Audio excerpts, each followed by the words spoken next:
The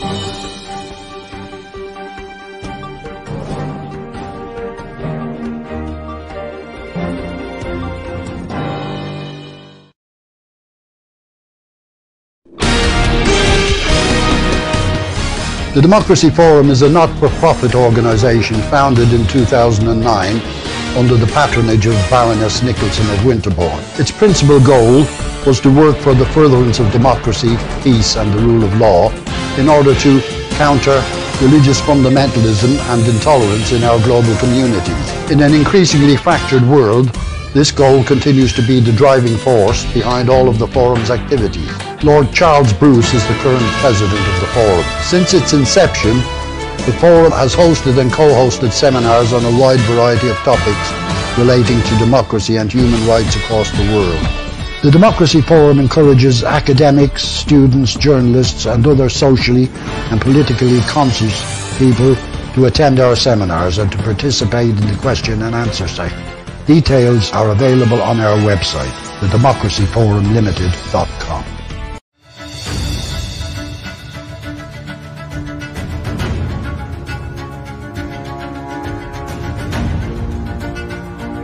The Himalayas are a source of many of the planet's largest rivers, providing 1 billion people with water for drinking, agriculture, sanitation and more. Yet today, the region is facing a water crisis. Climate change is affecting Himalayan glaciers. Increased demand, inefficient management, unequal distribution, and overexploitation of groundwater resources have left the region confronting serious water insecurity.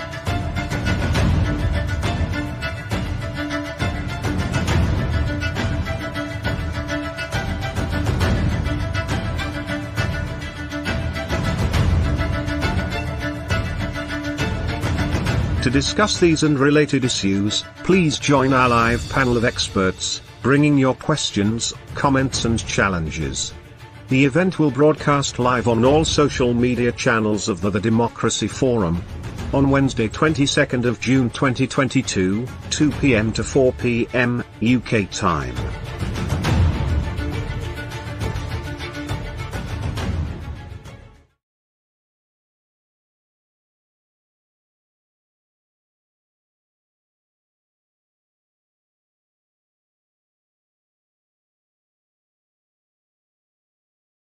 Hello and good afternoon to those of you here with me in Britain. Good evening to those of you in South Asia, and welcome everyone wherever you are in the world. I know that we have one in Washington, D.C. I am Humphrey Hawksley, your host for the next couple of hours for this fascinating Democracy Forum debate. Impending Himalayan water crisis, causes and effects. It is that subtitle which is so important: melting glaciers, reduced snowfall, increasing population, water scarcity and water rivalry. What will be the effect and impact of all of this? There's far too little discussion on these matters, which is why the Democracy Forum has brought these issues to the fore today. With us to dissect, drill down and debate, we have a 6-member panel, each giving a 10-minute presentation. Paromita Ghosh, Anil Kulkarni, Dipak Gyawali, Aditi Mukherji, Donduk Wagmo, and Charles Iceland. Now, because of unpredictable schedules, we're veering from our usual format, and summing up will be the Democracy Forum President, Lord Charles Bruce, and laying out the canvas for our discussion today is Democracy Forum Chairman Barry Gardiner MP, who has pre-recorded a short video. Thank you, Humphrey, and welcome to this fascinating discussion. Today we bring together some of the world's most complex natural phenomena as we look at climate change and its effects on freshwater systems, with some of the world's most complex geopolitical problems as we look at the tense relationships that exist between the countries that depend upon the Hindu-Kush Himalaya. We're talking about the political relationships between Afghanistan, Pakistan, China, India, Nepal, Bangladesh, Bhutan, and Myanmar. The mountain ranges that stretch across Asia's water tower include not only the Himalayas themselves, but the Pamir, the Karakoram, and the Chanshan mountain ranges. They're sometimes referred to as the third pole because they contain the world's largest amount of ice and snow anywhere outside of the North and South poles themselves. They have some 54,000 glaciers, and those glaciers feed Asia's key river systems, the Mekong, the Indus, the Amu Darya, the Ganges, the Brahmaputra, the Irrawaddy, the Yangtze, the Salween, and the Yellow River. I said they feed the river systems, but they also feed and water approximately 1.9 billion people whose agriculture and energy depends upon them. These rivers traverse multiple countries, often across contested national boundaries, and they face rising stresses in terms of both demand and supply. On the demand side, the rising population in Asia is seeing water use increase dramatically, with greater agricultural production, increasing urbanization, rising industrial production, and intensive dam building to supply energy through hydropower.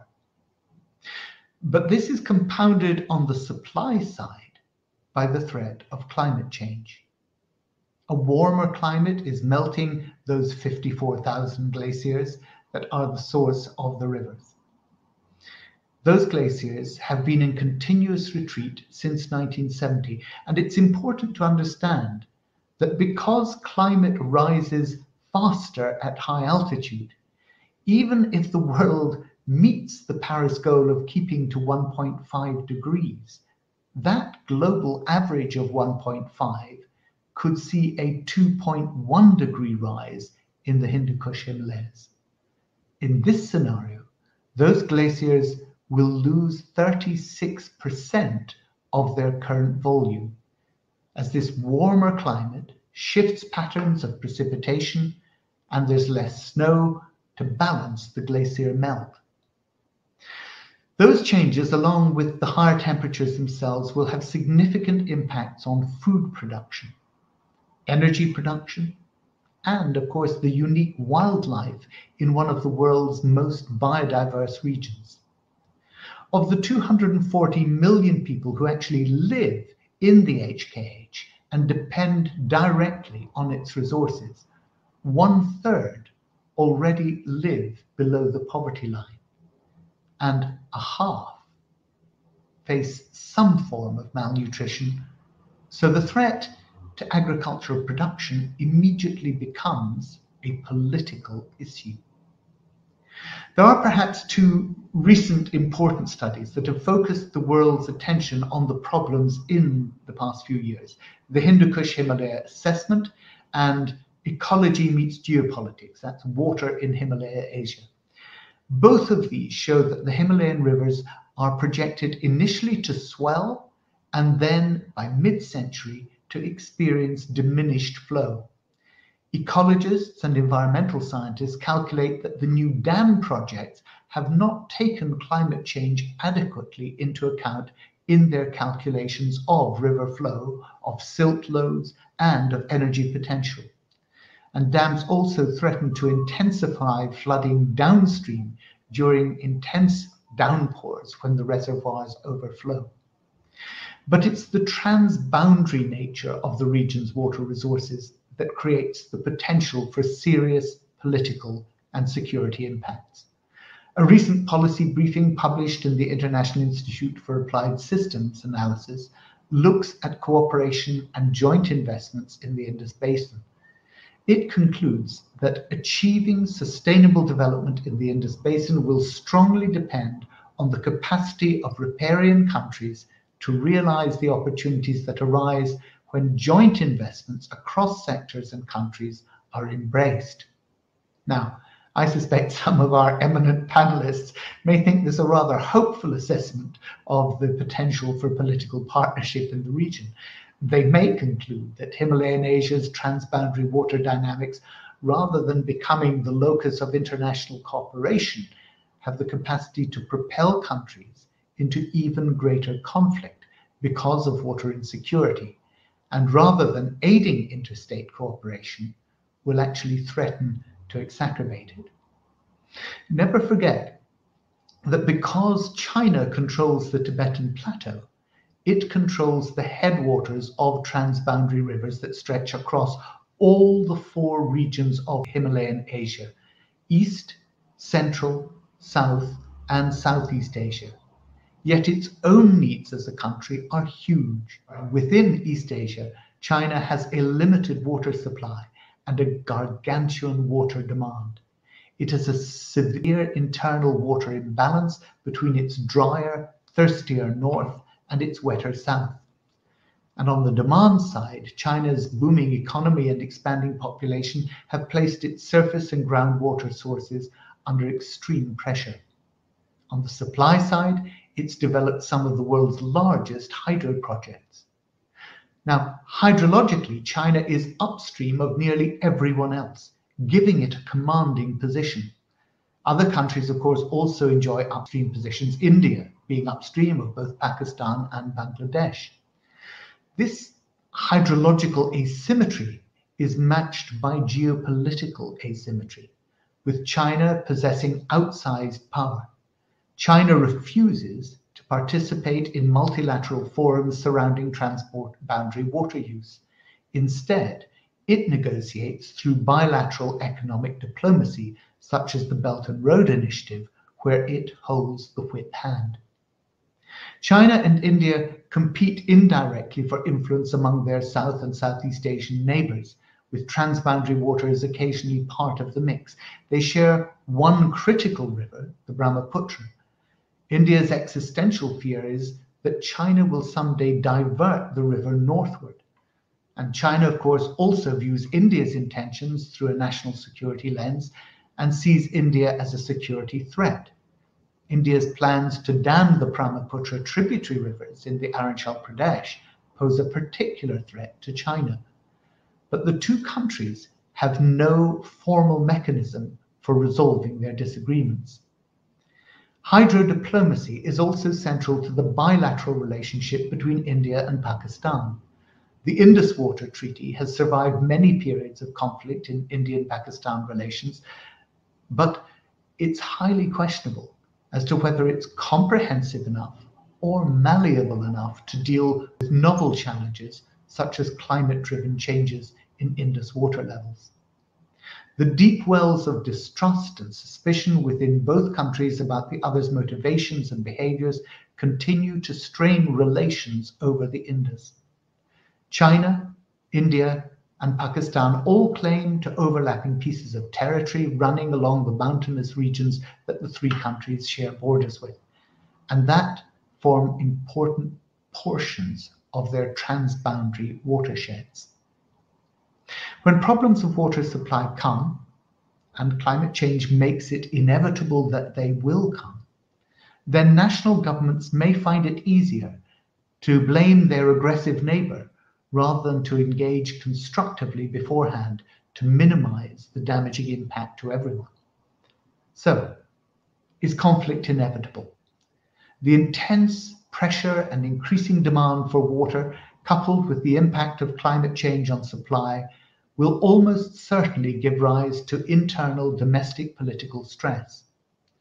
Whether that moves into international blame shifting and outright hot conflict with bordering states, or is constrained by hydrodiplomatic breakthroughs in transboundary cooperation, coupled with better governance and sharing of data on flood warnings and climate risk, it's now for our esteemed expert panelists to tell us.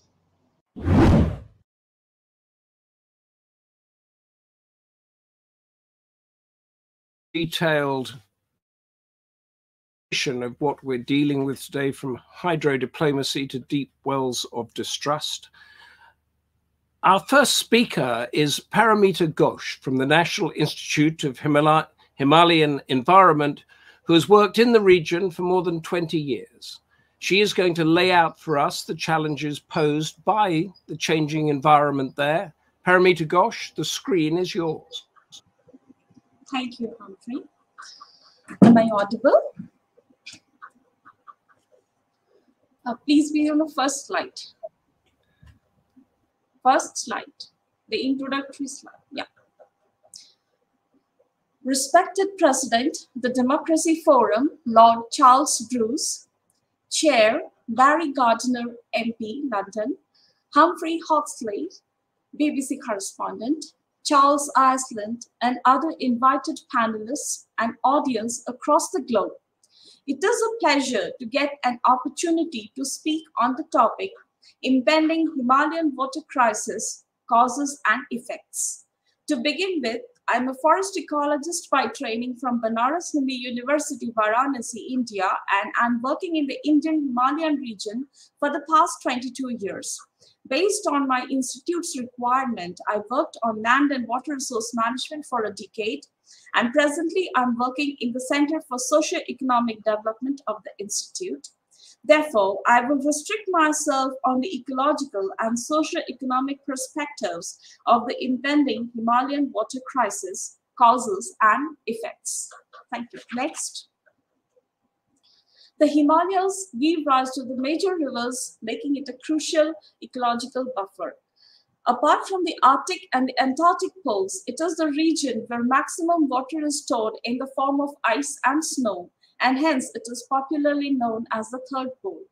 The Himalayan river basin is home to approximately 1.3 billion people and supply water, food, and energy to more than 3 billion people. Hence, it is also known as the water tower of Asia. The Indian Himalayan region is governed by the monsoon pattern of rainfall, which creates a distinct rainy season from July to September, when there is enough and often surplus water in the region. But during summer and winter season, there is acute scarcity of water, and therefore the region confronts a too much and too little water syndrome. Next. The Himalayas provide 8.6 million cubic meter water annually. It provides water for drinking, irrigation, generation of hydroelectric power, and other uses for about 1.5 billion people. The Himalayas produce the world's largest renewable supplies of fresh water. It gives rise to a unique mix of subtropical, tropical, and alpine vegetation, and is a biodiversity hotspot with a huge flora and fauna unique to the region. The Himalayan waters have given birth to distinct cultural, religious, and social way of life. It has cradled ancient civilizations. Until date, it supports some of the most densely populated region on the earth. Next. The Himalayan forest and vegetations play a major role in water availability. The forests cause rain, and some areas they account for most of the annual rainfall. The vegetation acts like a sponge, soaking up and storing rainwater and releasing it later gradually through springs and aquifers. The sponging effect of the forest is largely because of the organic matter generated by the above ground and below ground litter, pores, tunnels, and slits created by dead roots and soil fauna. The forests decrease the soil erosion and filter pollutants from water. Consequently, it improves the turbine working and helps in generating more hydropower. In a study carried in the 1990s, it was observed that it is better to protect the forest to improve the water quality than install the water purification plant. This is, of course, not a study from the Himalayas, but from New York.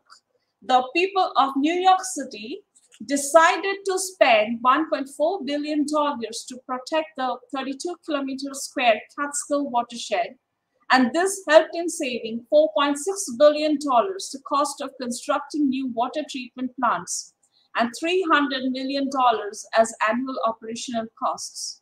Unfortunately, such comparative studies in the Himalayan region on the ecosystem services provided by the Himalayas versus the man-made services are lacking and needs to be done. The sooner, the better. Scientific studies from the Indian Himalayan region has also reported that forest types also play a major role in the hydrology. Broadleaf forests are considered more efficient in water infiltration and in controlling the soil erosions compared to the conifers. In the Western Himalayas, the oak and pine dominate, and oak forests are considered more valuable even by the locals as well, as scientific validation has also proved that oaks are better than the pines. Next. Now let us look at the natural and man-made causes of the Himalayan water crisis. The climate change is affecting the hydrology of the region, like seasonal extremes of increased evapotranspiration, changes in glacier volumes, increase in runoff, altering rainfall pattern, soil moisture, humidity, glacier mass balance, river flow, and causes change in underground water sources. Floods and droughts are occurring at higher frequency and intensity. Studies conducted by the Indian Space Research Organization shows that approximately 75% of the Himalayan glaciers are retreating at an alarming rate. The faster pace of the glacier melt is leading to more water in the rivers initially, but once the glaciers sink, the water shortage will be experienced. Deforestation is leading to cloudbursts, flash floods, and massive landslides. Thus, the interconnectedness of water and forest cover has a huge impact on the water sustainability of the mountain cities and towns. The water supports a plethora of flora and fauna. The water crisis arising out of decreasing forest cover is also decreasing the survival rate of floras and faunas, and therefore shrinking the natural biodiversity of the region. Extensive forests can cycle moisture between land and atmosphere, so decrease in forest cover has negative impact on the regional hydrological cycle. The decline in forest cover is preventing the formation of glaciers and snow and decrease the water flow in rivers. The Himalayan mountains are young fold mountains and highly susceptible to landslides and erosion. The Ganga-Brahmaputra rivers carry heavy sediment load, which is increasing more by day due to deforestation. Massive ecological disturbances have been brought about by the hydropower projects, many of which are poorly constructed. Building road network, concrete structures, forest fires are also contributing towards the water crisis. Water scarcity is an outcome of the physical and economic mechanism. The economic measures involve anthropogenic contribution towards water shortage, which includes poor water resource management, land use change or landscape alterations, sedimentation, water pollution, and urbanization. Loss or lack of social, cultural, and religious value for water in changing the human personality is also creating the water crisis. Unprecedented population growth, rapid urbanization, expansion of infrastructures, migration, land conversion cause changes in flux, pathways, and storage of water. Next. Now, looking at the scenario of the water situation in the Himalayan towns, the scarcity is largely due to poor management of spring shed, the distribution lines, lack of rainwater harvesting, and overexploitation of the groundwater. Concrete structures have reduced water infiltration in the towns where water supply is mostly from the springs. The springs are drying up due to concrete load, also resulting in low river water level, as these springs also contribute to the base flow of the Himalayan rivers. Lowering infiltration has also resulted in overflowing river banks and urban drains. Next. Next. These are some of the facts to worry about. 90% of the Uttarakhand population are dependent on the natural springs, which have been accounted to be around 2.6 lakhs, according to a UNDP report. Almora town had 300 springs 3 decades ago, but now it is left with only 50 active springs. The study reports a spring discharge in Garhwal Himalayan region have also decreased by 75%. Water is sold at the rate of 20 to 25 rupees per container, approximately 20 liters in summer.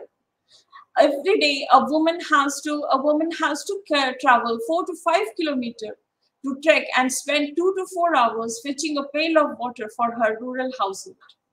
Availability of potable water during the summer drops due to low it goes to 25 to 30 liters per capita, which is half of the World Health Organization standards. Next. Now, the effects of the water scarcity, the major impact is faced by the agriculture. Mountain agriculture has always been rain-fit, and due to persistent water crisis, it is almost in the verge of extinction, and people are migrating to the plains in search of better livelihood. This is leading to food insecurity and human conflicts for food and water. Therefore, protecting the Himalayan water resources and its sustainable use should be given utmost importance. Severe water crisis in the hill towns happen during the peak summer tourist season when people from the plains rush to the hills to get respite from the summer heat. But water crisis is now impacting the tourism and related livelihood. When it comes to the agriculture part, a scientific report has been reported that there is a decrease in apple yield in the Himalayan region due to inadequate winter chilling. And this is, has been also validated. There is subsidence of the agricultural land is also taking place due to building of roads and blasting for hydropower projects.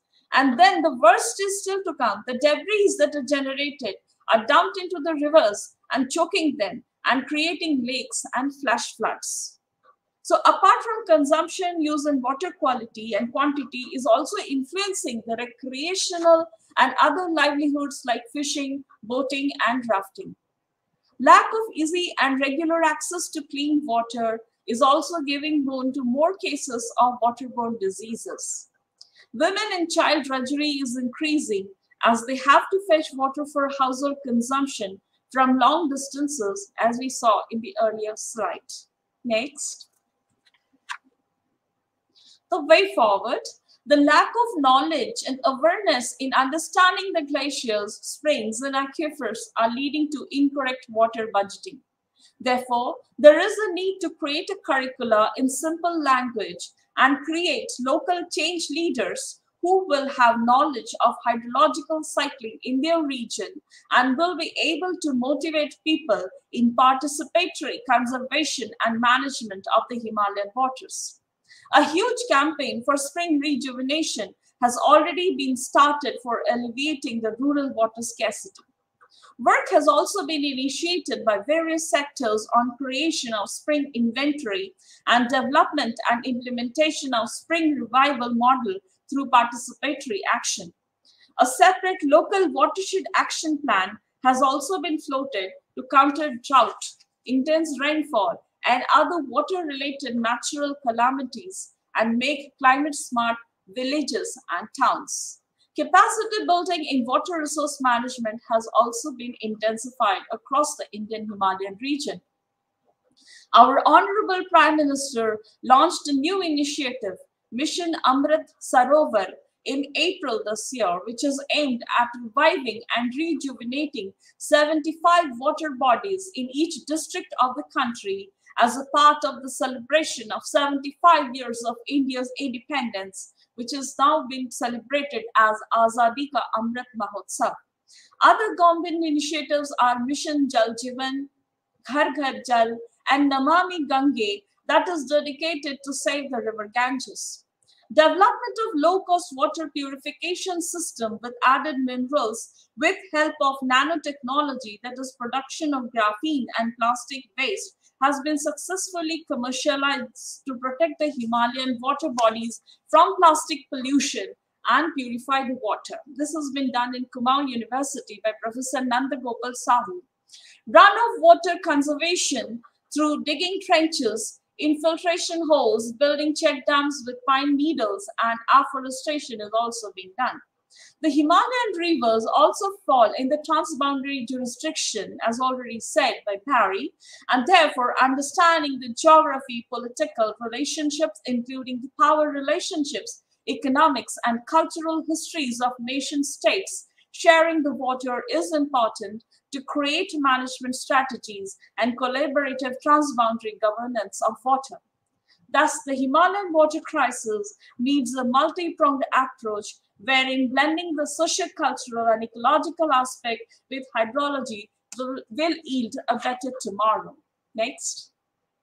Thank you for your patient hearing. Thank you, Paromita. Ghosh, very much for that very detailed element, concluding the multi-pronged approach needed to begin to resolve this crisis. We are now going on to Anil Kulkarni from the Divecha Center for Climate Change in the Indian Institute of Science, one of India's foremost experts on glaciers, and he's going to tell us about the Himalayan cryosphere. Cryosphere is the frozen water element, correct me if I'm wrong, over the Earth's surface, and that is melting at the moment, which is stuff out of science fiction movies. Anil Kulkarni, the screen is yours. Thank you. Thank you very much, Humphrey, and thank you very much for inviting me to have this talk. So I will today talk about Himalayan cryosphere under warm climate and how it is going to affect the water security of the subcontinent. So we will discuss some of these issues. So we already know that in Himalayas, there are various mountain ranges. And we move from southern side, there's the Pir Panjal mountain range, then Great Himalayan mountain range, then Ladakh and Karakoram mountain ranges. Try to remember some of the locations because later on when we talk about the glacial retreat, some of these geographical locations may be of some importance. So we already know that Himalayan region is substantially warming up as compared to the global mean as well as compared to the peninsular India. The recent work which is carried out in Indian Institute of Tropical Meteorology suggests that in the early 50s and 60s, the Himalayan region was much more cooler than the Indian subcontinent. But since the 80s, the temperature started to warm. And then the Himalayan region has become much more warmer as compared to the Indian subcontinent. So suggesting that as we move higher into the atmosphere, either they're going to be enhanced cooling effect or they're going to be enhanced the temperature rising, warming effect. So Himalayan right now is warming much more faster rate than the most of the globe as a continent. In addition to that, the work which is carried out by some of the government agencies suggests that there is a significant increase in the proportion of rainfall and there's a decrease in the snowfall. There is no substantial change in the amount of precipitation, but the contribution snowfall has decreased and contribution of rainfall has a little bit gone up. And all of these are affecting the Himalayan glaciers. So we have, even though Himalaya has thousands of glaciers, we have approximately 150 glaciers for which people have gone into the field, carried out the scientific investigation and tried to understand how much is the glacial retreat. So if you look into the Brahmaputra, Ganga and Indus, lower Indus basin, you will realize approximately 15 to 16 meters per annum is the rate of Himalayan glacier.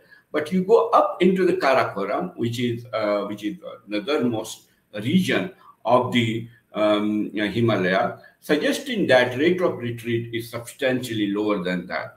So what it also means is Himalayan region has a different amount of glacial loss and it has a differential loss of glacial retreat also. So we will discuss some of the implications of that. But before going into the glacier, let us talk about the seasonal snow cover. Himalaya has a huge amount of seasonal snow cover, and in the winter time, approximately 1.5 million square kilometer area is covered by glaciers, and there's a large variability in the snow cover as winter progresses and summer comes. Almost 85% of geographical area is reduced to 10%, which is under snow cover. So therefore, there are issues when it comes to the observational program to understand whether Himalayan glacier snow cover is retreating or not, but we will not go into that scientific part. But let us look into some of these,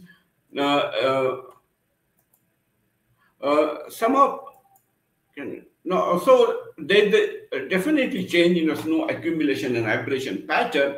And what has really started to happen is in various regions of Himalayas, snow has started to melt quite early. It means in the March itself, substantial amount of February, March itself, substantial amount of snow has started to melt. And because of that, there is also early forest fire seasons. Forest fire season has slightly changed, and now we are in the spring season itself.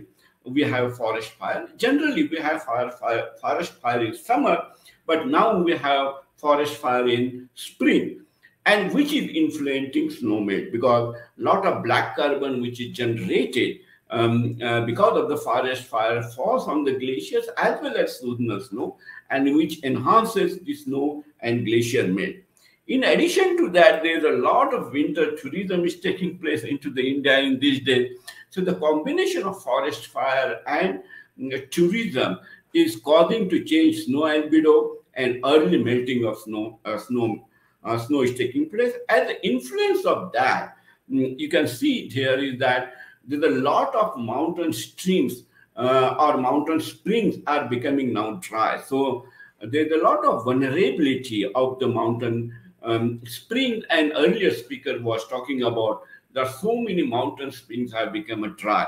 So you can see in this slide over here is that how snow is melting in the middle of winter. This is a low altitude basin, Ravi Basin into the Himalayas.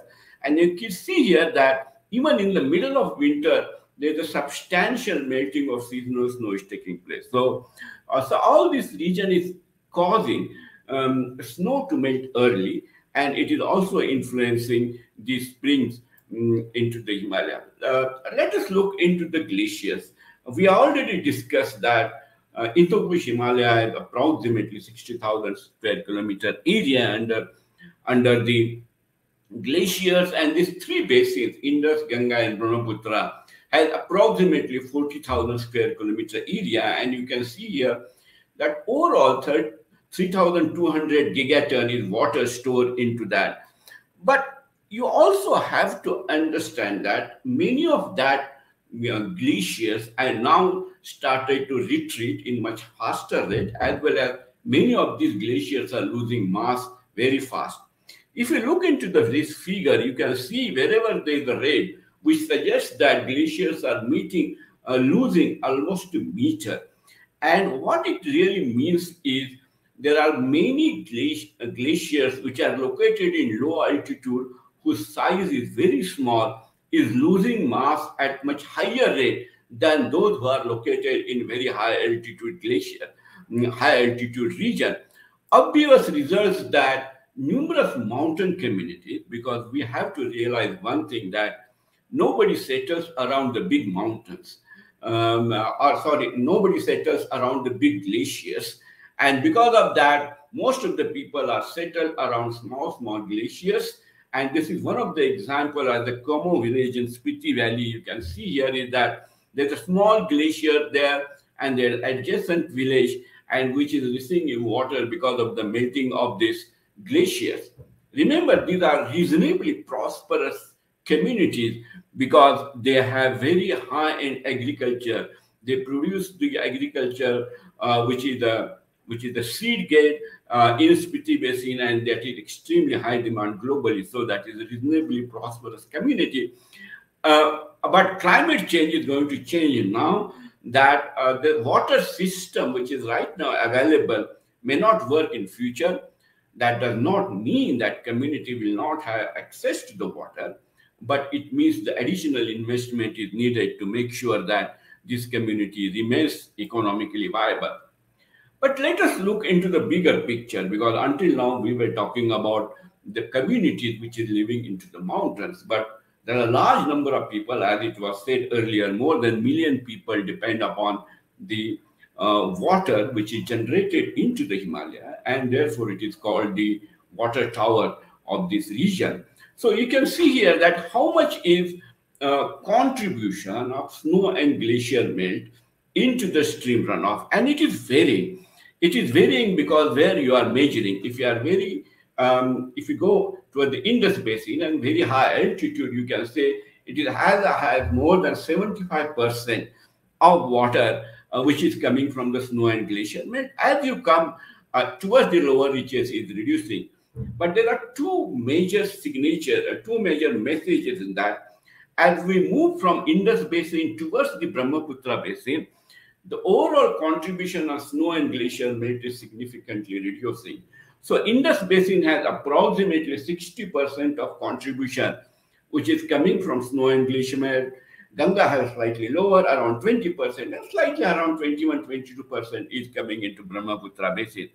So if you really look into this picture, most vulnerable basin under the climate change scenario is likely to be the Indus Basin, essentially because Ganga Basin likely to get more supplement water from monsoonal precipitation. Brahmaputra is also going to get more water from monsoonal precipitation, but Indus Basin is not going to get. So it appears to be more vulnerable for that.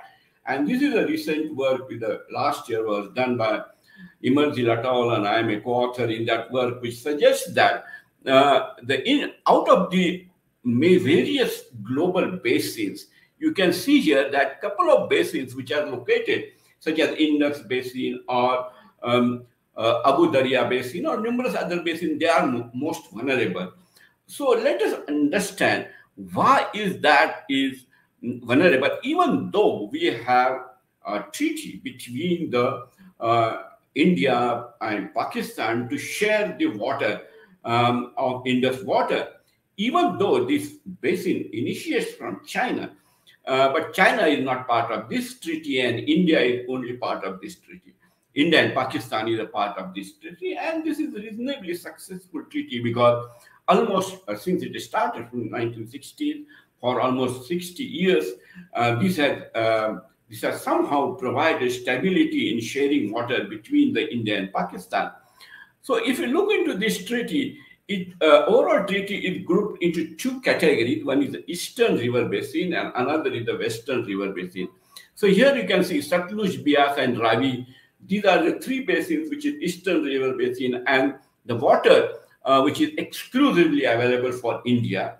And the remaining basins such as Chenab, Jhelum and Indus, Upper Indus Basin, which is exclusively allotted to Pakistan. Some of that water can be used in India because of there are some provisions in treaty to do that. So if you really look into the original distribution of water in 1960s, you can see that Eastern River mean annual flow is 33 million acre feet and Western basins have 80 billion acre feet. So approximately 30% of flow is only allotted to India and 70% of flow which is generated in this region is allotted to the Pakistan. That is how original treaty is all about. But when the treaty was done, at that time there was no understanding about the glaciers because glaciers understanding only came when I published my first atlas of glaciers in Himalaya in 1991. So you can see here is there. If you look into the Eastern River and Western River Basin here, the amount of glaciers substantially higher stored into the Eastern River Basin, which is allotted to Pakistan, than to the India. So you can see now almost 95% glacial stored water is in Eastern Basin and only 5% of water stored in the Western River Basin. Even though India is allotted 30% of total water of the basin, but the glacial stored water in this basin is only 5% and 95% water is in Eastern River Basin. So this is one of the issues, but you also have to look into what is the current mass loss.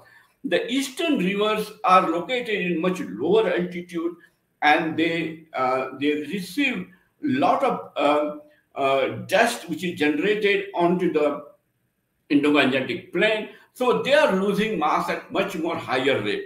You can see here that the glaciers which are located into the Chenab, into the Satluj basins are losing mass at the rate of almost a meter per year. But if you go into the Karakoram, there is still glaciers, large glaciated terrain, which is almost positive mass balance, slightly positive mass balance, but very close to the stability. So there is a differential loss in the mass balance and taking place into these basins. And if you look into the 2090, if we have projected this model, and we suggest that by the end of century, the lower basins, which is Eastern River, Western River basins, will almost lose 85% glacier area, and the basins which are allotted to Pakistan will lose only 35% geographical area. And the great melt will start after the middle of century. And there was earlier talk about the much more higher melt will take place initially. So if you look into the lower altitude or Western River basin, the great melt has already started, and the great melt is not even started in the Karakoram region, which is expected to start sometime after the middle of century. So there's going to be some sort of differential availability of water in this basin. So how we are going to address this issue in future, which may come after the middle of century, we really need to discuss and understand this issue. So these are the major issues on which I want to talk, and I would like to stop here, and later on we can discuss this issue in much more detail. So thank you very much for this. Anil, thank you very much. That was a fascinating expose, I think it was, the detail of the glaciers. But just give me how much can we afford to lose of these glaciers over what period of time? I mean, just give it a top line of that. No, if say we have some study. So absolutely, we cannot afford to lose glaciers when it comes to the Karakoram region, even though it is not losing much. But that is essentially because there's no precipitation there coming from monsoon. Most of the precipitation is coming from western disturbances, and it is glaciers which is substantially contributing water. So the Karakoram mountain range is a very crucial because that provides water towards the Pakistan side. And if there's a substantial loss in area takes place there, or any loss in area takes there, that is going to have a problem. As far as Indian side is concerned, there is a substantial change in a seasonality will take place. It means that whatever water is now available in springtime, and that is a problem because that is going to come in winter time. So you are definitely going to have a gap between the availability of water from snow and arrival of monsoon. So that is going to be a seasonality gap in between that. That means we require much smarter way to store the water and much smarter way to utilize that water. So the supply side is going to change, but the demand side has to be done much more smarter way now. There's a smart agriculture management or smart water management is the key now. Okay. Thank you. Thank you very much for that. Sterana, anybody that's got any questions on this crucial topic, because my learning curve is going up like that with every presentation. I'm sure yours is too. Ask the panelists, challenge the panelists if you think they've got it wrong. Put it in the comments. We have some already that we're putting up on the screen, and I hope that at the end we can get around to addressing some of those with some of the panelists. Our next speaker is Dipak Gyawali, Academician of Water Resources of Nepal and the Nepal Academy of Science and Technology, and a former chair of the Nepal Water Conservation Foundation. He's going to explain to us the 6 types of Himalayan water, all designated by a separate color, and all it seems bringing with it a separate problem. Dipak Gyawali, please explain. Thank you. Basically, what I'm going to do is talk about the drivers behind the Himalayan water crisis. And to do that, I'll first have to step back to ask what is the crisis, and then talk about the primary drivers. And I would argue that, what we think are drivers are not really the drivers. There's something more insidious going on. And finally, we'll talk about the possible way out of this crisis. This is a very wicked problem, not easily solvable. So when we talk about drivers behind the Himalayan water crisis, we have to first talk, is it natural climate change?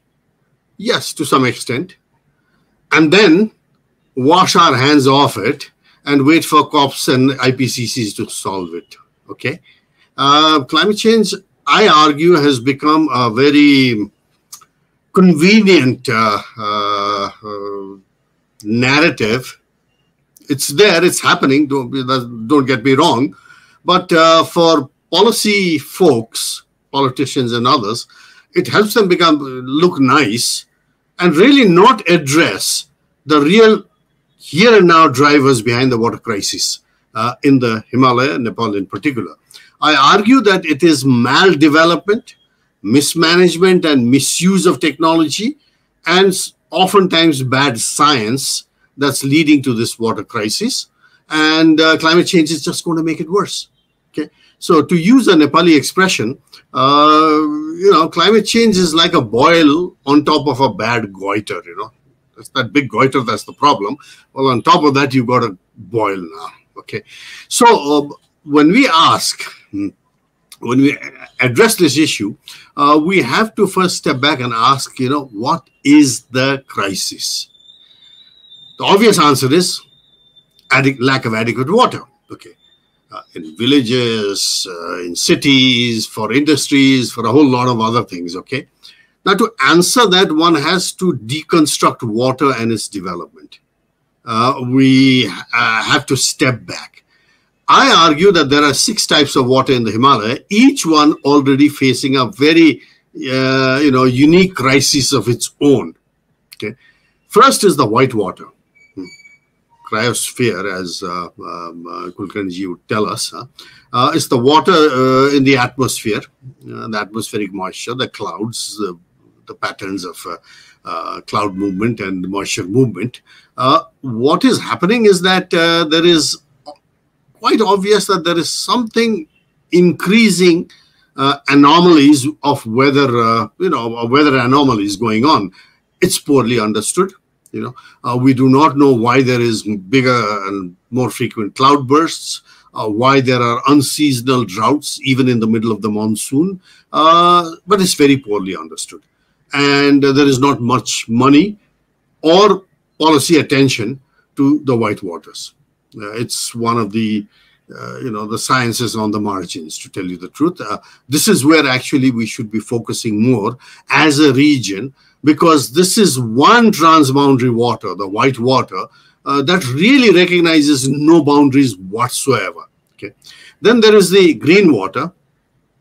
Green water is the water that has precipitated from the white water, is the soil moisture. All our forests, all our grasslands, all our non-irrigated agriculture, what we call dryland agriculture, is dependent on this green water, the soil moisture. Okay. It's also facing a crisis right now of greater desiccation. And as earlier speakers mentioned, with the higher temperature rise, average temperature rise in the higher mountain areas than in the plains, there is greater desiccation going on. And with this greater desiccation, you end up with things like more forest fires, greater destruction all around, and so on and so forth. Okay, so that is that other crisis with the green water. Okay, then there is the brown water. It's the white water that has fallen on soil and has percolated into the groundwater, the brown water. Now this is facing a very different crisis. It's the biggest storage of water we have in South Asia and in the Himalaya. All our springs are really nothing but groundwater in the mountains that are leaking. Mountains leak like a sieve. Those are our springs. And there are different types of springs, permanent springs, seasonal springs, and so on. Okay. And because of the massive over pumping of groundwater, even in the mountains, not just in the plains, mind you. Okay. There's huge pumping. I mean, I've seen resorts on top of hills, and of course, resorts you build on hills. You want to see the mountains. You want to have tourists come there and all that. You can't build a resort on a valley bottom. The trouble is water flows downhill. It doesn't stay on that hilltop. So resorts are resorting to all kinds of very questionable means of buying out because they have the economic clout, poor villagers of their spring sources. They're also drilling. And there are cases where resorts have drilled from the top of a mountain 300, 400 meters below to pump groundwater. Now, when that happens, what happens is you end up drying up all the springs in between in all the villages. Okay, so this is that other crisis that's facing the Himalayan waters. Of course, blue water, lots of talk has already been done about that. It's the water in the rivers and the lakes and so on. The trouble here is very different. It's captured by hegemons. Now, the hegemons can be, big, powerful states, or more often than not, it is cities that are colonizing the resources and waters of the hinterland, and also, iconic industries backed by governments that are also colonizing resources in the rural hinterlands, and so this is leading to its own kind of crisis. Okay, and then finally there are two other types of water, which is grey water, which is the water mostly from kitchens and things like that and toilets, which is organic. And the nice thing about grey water, if that word can even be used, is that it is because it is mostly organic, it's easily recyclable.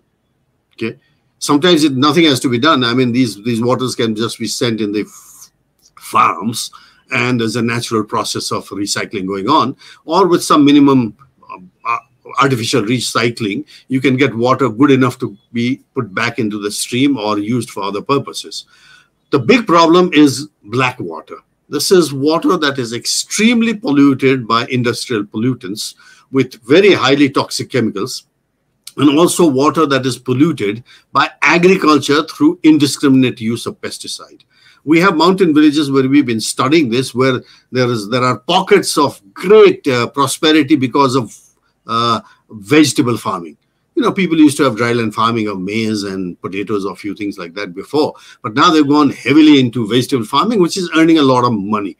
And because most men folk are out migrated either to India or the Gulf or the cities of Nepal, it's mostly women in the villages who do this, and they're making a lot of money. But because of the indiscriminate use of fertilizer and even sometimes pesticides, many cases there are pesticides that are banned elsewhere but come under very funny branding names, and people are using it. We're seeing cases of even young girls as young as 12 years old getting cancer. Okay. Now, this itself is also a major water crisis because this pesticide is polluting the Kulkarni reservoir. The fish catch there has reduced from 50 tons to about 6 tons a year now, and so on. So, this is also a waterborne water crisis. Okay. So when you look at this, each one of these crises is very, very specific to very specific nature of water and very specific nature of the human society and others that are using that water, whether it is green water, whether it's blue water, whether it is brown groundwater. They're all being used and misused in their own way. Okay. Now, climate change is going to exacerbate all that. So my basic argument I'm making here is that, yes, climate change is there. It's a serious stuff. It's a global problem, so on and so forth. But if we do not address the here and now drivers of maldevelopment that we humans are responsible for, climate change is just going to make things much worse.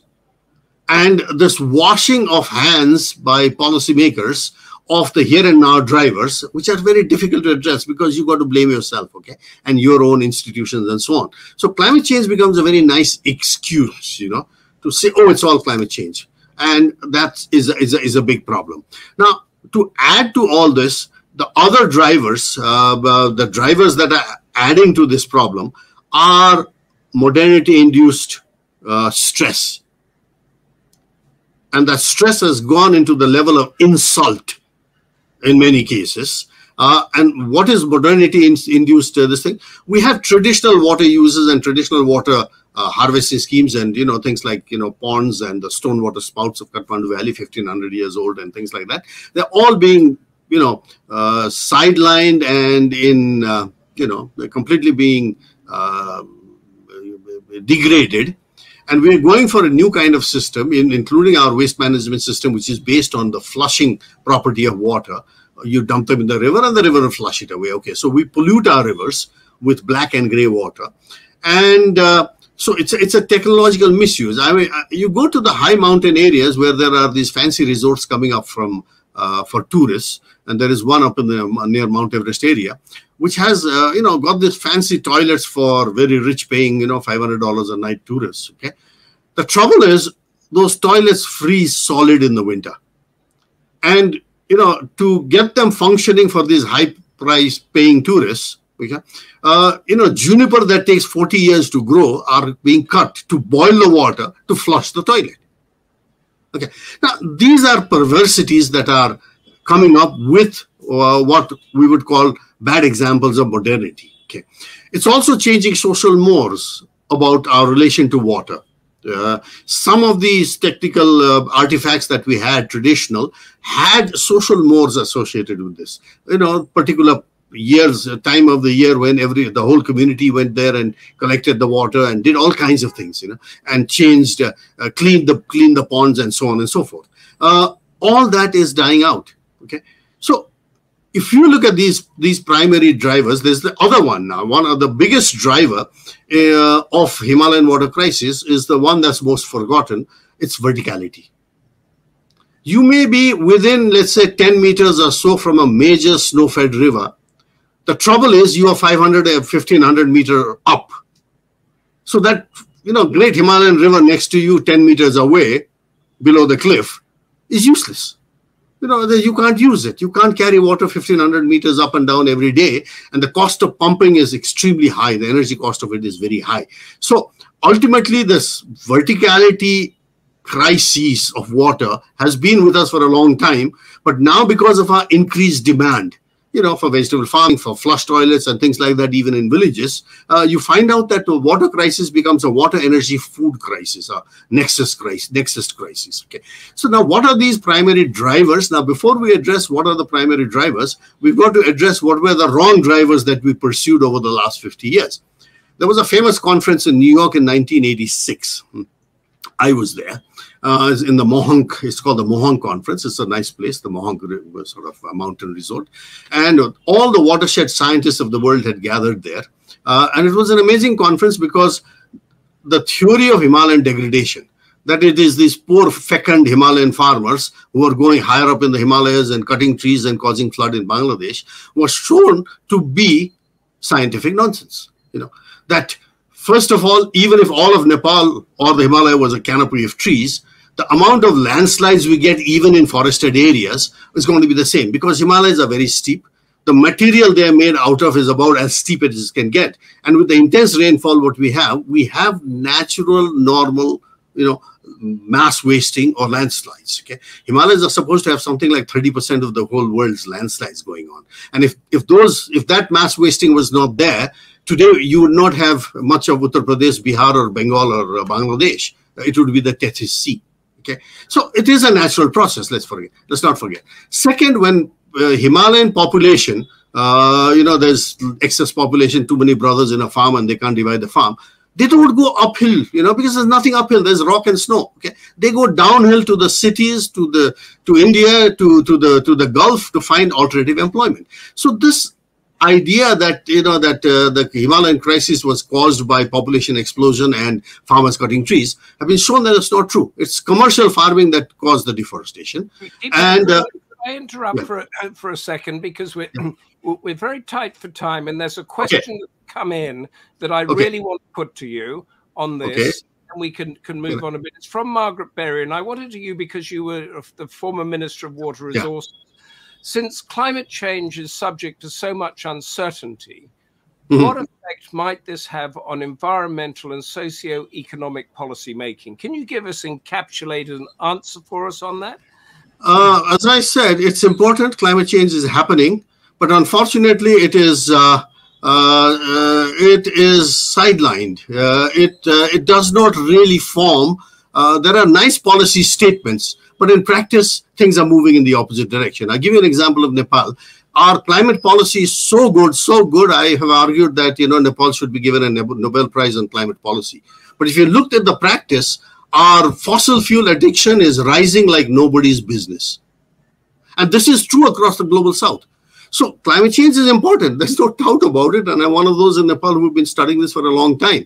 But when you look at the social implications, the policy implications of this, there's a huge question mark, And I can be cynical in saying that, climate change issues are limited to 1 week when the COP happens, and after that, everybody forgets about it. Okay, thank you. This is the problem. Okay. And thank you for a great insight that you gave us there. And Aditi Mukherji makes the point, our next panelist, that climate change is man-made and not natural. So I think that was that was something that you nuanced there, that it is something that human beings are responsible for, but it's different to some of the other elements that we're discussing here. Aditi Mukherji, principal researcher, the International Water Management Institute in New Delhi, is an expert in climate change adaptation, political ecology, and that nexus between water, energy, and food. She is going to focus on some of the recent findings from the Intergovernmental Panel on Climate Change and the Hindu-Kush Himalayan assessment on the impact of climate change in the region. So Aditi Mukherji, the screen is yours. Thank you so much, Humphrey, and thank you for inviting me to this amazing forum. And it's always a hard act to follow Dipak's presentation, but I will try my best. I'm going to present some of the latest findings from both the IPCC and the Hindu-Kush Himalayan assessment, both of which I was involved in as a scientist, and actually kind of take the focus a bit away from the Himalayas per se and look at the causes of climate change. And yes, I do differ a little bit. I agreed with everything that Dipak had to say about all those other developmental paradigms that is putting us where we are, but exactly those development paradigms have also caused climate change. So I would again like to reiterate that climate change is not natural. Climate change is anthropogenic, as the latest IPCC reports have shown. I don't want to repeat a lot of what my other co-panelists have said, but the big picture is that human influence has warmed the climate at a rate that's unprecedented in the last 2000 years. This is from the summary for policymakers for the Working Group 1 of the IPCC, and it really shows that just the last 150 years have shown a huge amount of warming, and we are already, climate change is not something that will happen in the future. We are already in a 1.1 degree world, and the impacts are very clear. And actually some of the countries like Nepal, for instance, who have hardly emitted anything, are at the forefront of climate impact. So I think it's important to know that we are already living in a climate changed world. Often the word climate change has this this future meaning that climate will change, but actually we need to redo that terminology and say that climate has changed. And this was very well proven in this particular report. Again, the same report shows that hot extremes are increasing in almost all regions. This is a stylized map of the world with studies from all the regions. And we can see that for South Asia as a whole, there is a high confidence of extreme hot events. And as you all know, and we have been seeing in the news report, we just are emerging from a prolonged heat wave that has been unprecedented in several ways in the region. Similarly, there is observed changes in heavy precipitation. It's been seen across the world. In South Asia also, we see that there is an increase in observed heavy precipitation since the 1950s. Now, this is like a global picture, and what we are also seeing is that various projections are showing that these things just become more and more intense at a higher level of warming. compared to a 1.5 degree world, to a 4 degree world. And we are currently, whatever our global climate pledges are, as per the last COP that happened in Glasgow, we are headed towards a 2.7 to 3 degrees world. And that would be actually mean a lot more heating in the Himalayas, as Professor Kulkarni rightly pointed out, due to elevation dependent warming. Now, what is this large global picture? What does it actually mean for South Asia, and more importantly for the Himalayas? And this is something that we did an assessment as a part of the Hindu Kush Himalayas, and some of us present here, including Professor Kulkarni, was a part of that as well.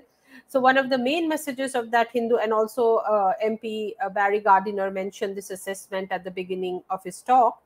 The main conclusion that this assessment did was, even let's assume that the world can remain with 1.5 degrees, which we know it cannot. As I just mentioned, the last COP commitments, those were just commitments, not actual implementations, shows that we are on a pathway from 2.7 to 3 degrees. Hopefully our commitments will improve, as will implementation of mitigation. But even with a 1.5 degree world, it's too hot for the Himalayas, simply because it's amplified by elevation dependent warming. So what it means that HKH, that's the Hindu Kush Himalayas, the whole region from all the way to Afghanistan to Myanmar and everything in between, will warm more rapidly at higher elevation. So anything between 2.5 plus minus 1.5 is expected under RCP 4.5. These are different scenarios.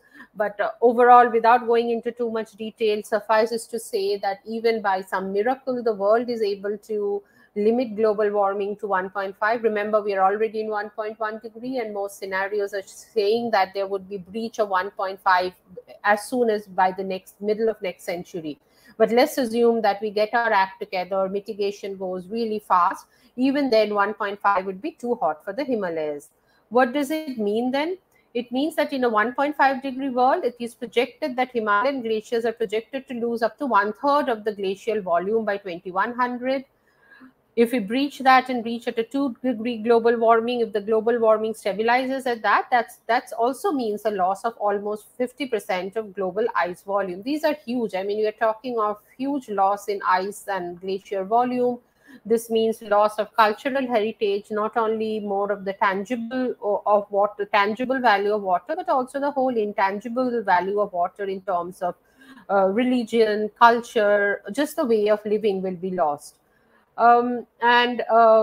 So yeah, and we have already heard the various implications on water in terms of runoff peak that will happen around the middle of the century, etc.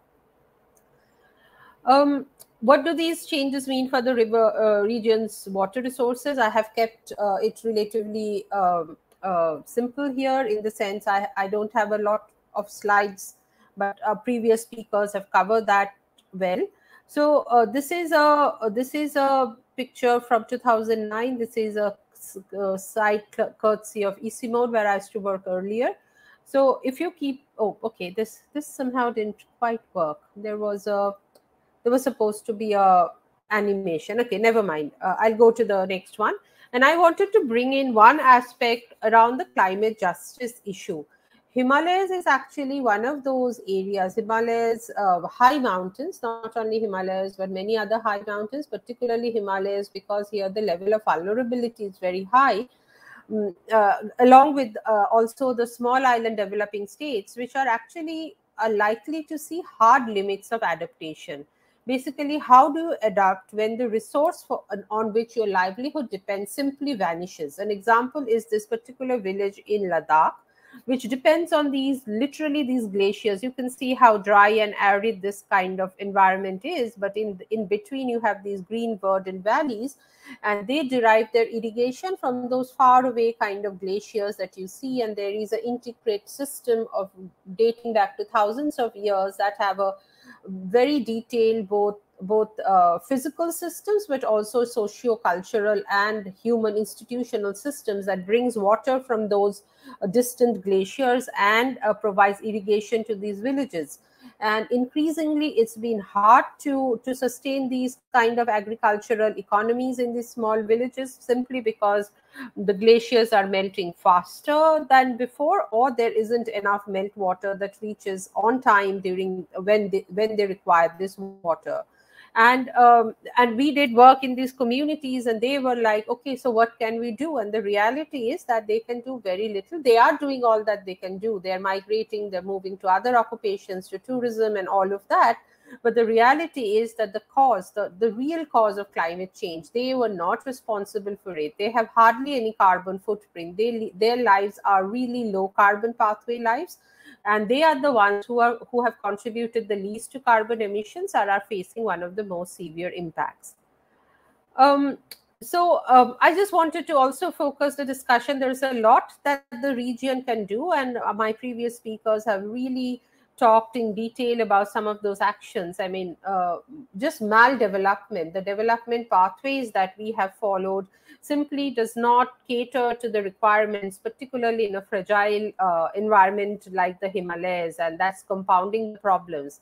But I think given that climate change is real and happening now, and is disproportionately affects these communities who have had very little contribution to that climate change, I think there is a lot that the global community can do. And this is what the IPCC reports are being very unequivocal in saying, that if we hope to keep global temperatures below 1.5 degrees, this has to be the decade of very fast mitigation. It's basically mitigate now, decarbonize all sectors. And the largest responsibility actually lies with the historical emitters who have caused the current climate change. And that's certainly not Nepal, for instance. So there is that huge role that the global community has to solve this Himalayan water crisis, because in some ways the Himalayan water crisis has been caused by climate change, which is a global thing, caused by, again, development pathways that has led us to very high, consumptive kind of lifestyle and high carbon emission lifestyle, which has ultimately affected every region, including the regions which do not have these kind of lifestyles, like, again, some of the remote parts of Himalayas. The second part is around adapt as much as you can, and the reality is that space for adaptation. Our chapter in the Working Group 2 report on water, we are showing that the space for adaptation becomes seriously constrained between once we move beyond 1.5 to 2 degrees. And in some of the places, as I mentioned, high mountains and in the small developing islands, actually limits to adaptation are being met. I mean, basically, how do you adapt when your livelihood depends on glacier melt and those glaciers vanish? There's no way you can adapt to such a situation, and any adaptation then kind of has, a lot of negative implications on your cultural heritage, livelihoods, etc. And it's important both. What it then means is that mitigation and adaptation are both equally important. Adaptation may not be even possible in some instances in some of these regions, but those have to be underpinned by this entire concept of just transition, mitigate and adapt, keeping in mind climate justice. And the extremely important role of finance is extremely important. And I think the next COP has quite a lot of discussions around that. So I just will like to finish with this important message that comes from the 1.5 degree report of the IPCC, and it really resonates, is that every bit of warming matters, every year matters, and every choice matters. Not only the choice of the people in the region, which is important, but also the choice of the global community, particularly global north, which has been frankly responsible for the current climate change. And also our region itself, with two of the large emitters, India and China, also urgently needs to move to more low emission carbon pathways, and that requires both technology as well as finances. So basically, so it's not, the Himalayan water crisis has not been entirely caused in the region. So there is this, this global aspect to it. So I will just stop there and thank you. Back to you, Humphrey. Thank you, Aditi. That was quite grim. 1.5 is too hot, 2 is disastrous. Can I put to you a question from one of our audience? How can necessary infrastructure development take place in this region while still sustaining supplies of fresh water and supporting dependent ecosystems? Are the two compatible? Just a top-line answer, one sentence if you can do it.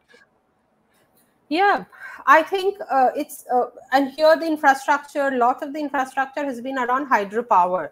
We really need to ask this question right now. Hydropower cost is one of the highest in India. If I remember right, according to my memory, maybe electricity produced from hydropower is around 7 to 8 rupees per unit, while the cost of producing electricity from solar is as cheap as 2 rupees per unit. So right now, solar is one of the cheapest.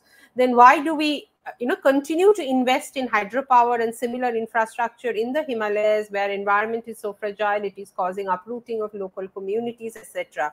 So yes, we need infrastructure. Yes, we need energy for all, but those can be actually also derived from low emission ways which are less environmentally destructive. So I would think that we do have to rethink our environment, our developmental paradigms, and the kind of development paradigms that has brought us here would not necessarily take us out of this crisis. So we have to really rethink of what development means and how to achieve that. Okay, that's a good answer. Thank you very much for that. And we are now going to Dondup Wagmo, who's a research fellow at the Tibet Policy Institute, going to be telling us about the third pole. That's the region that we heard from Barry Gardner that encompasses the Hindu Kush, the Himalayan mountain range, the Tibetan plateau, the ice fields with this largest reserve of fresh water outside of the polar regions. And climate change on the Tibetan plateau is not just an Asian concern, it's a global concern, isn't it? So Dondup Wagmo, tell us what you know.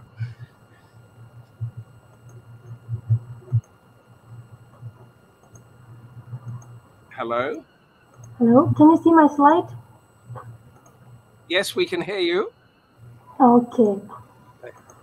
Good evening, everyone, and at the same time, good afternoon to everyone. First of all, I would like to thank the Democracy Forum for highlighting the Himalayan water crisis, causes and effects, and at the same time allowing me to involve in today's discussion. Today, I'm focusing mainly on why the third pole matters, how the third pole play a crucial role in supplying the water support to more than 10 countries, and the impacts of the melting snow on the third pole.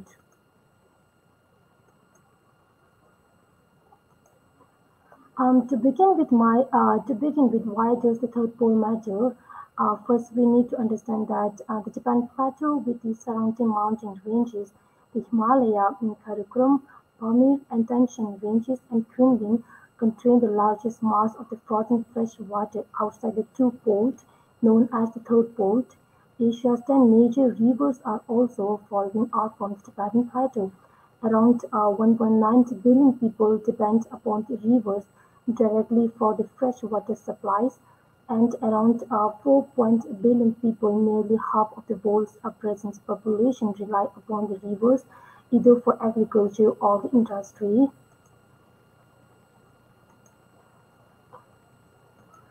Now, coming to the main point, the significance of the third pole to the global climate change.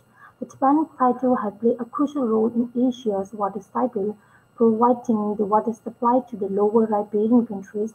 Not only the glaciers, but the snow and the permafrost are integral to the cryosphere and also balances the natural water flow.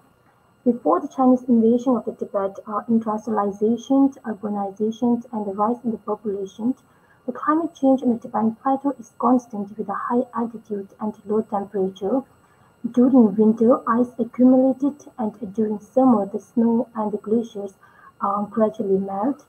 During the warmer days, the oceans evaporated to form the condensation into the clouds. These condensation fall back as snow and rain, especially at a higher altitude.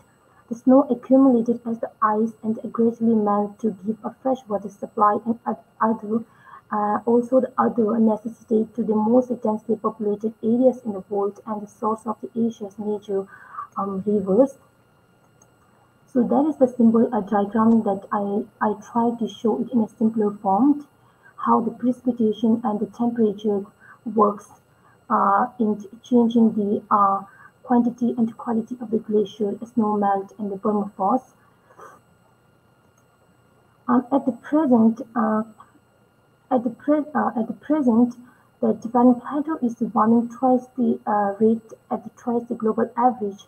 The minimum winter temperature has concurrently increased, and therefore warmer days are longer than usual. The warmer temperature causes more water and land to evaporate, leading to more precipitation in form of the rain rather than as snow. This has further reduced snow cover and earlier a more rapid glaciers melting. The disruption of a stable hydrological regime that is a headwater of the rivers following from the Tibetan Plateau is mainly triggered by anthropogenic activities beside the climate change. Taking these into account, what I'm trying to say here is that the integrated approach from the all watershed countries needs to restore the cryosphere on the Tibetan Plateau. Such a climate change on the Tibetan Plateau will not only be problematic to Tibet alone, but impacts of it will also be seen in the downstream nation. Hence, to save the water availability in the rivers downstream, the climate change in the Tibetan Plateau should be taken as a global discussion.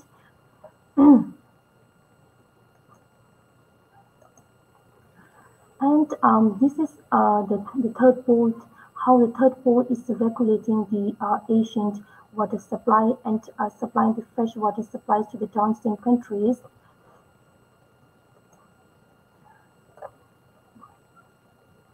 In context with the above discussion, Tibet's rivers are the lifeline of the Asia.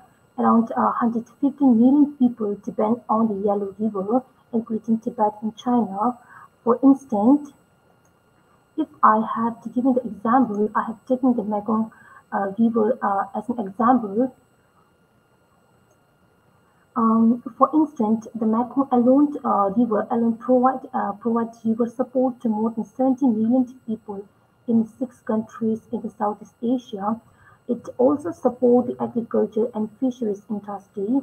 The annual cycle of the flooding causes the large flow reversal up the Tonle Sap River to the Great Lake in Cambodia, triggering the fish movement and nutrients to the floodplain. The Great Brahmaputra is also the lifeline of the Assam. Parts of the northern Pakistan and Ladakh have irrigation systems that depend solely on the glacier and snow melt from the Tibetan Plateau. In India and Pakistan, more than 100 million farmers depend upon irrigation water coming directly from the Indus and Ganges River rather than from their tributaries. So this is the impacts of the climate change on the third pole.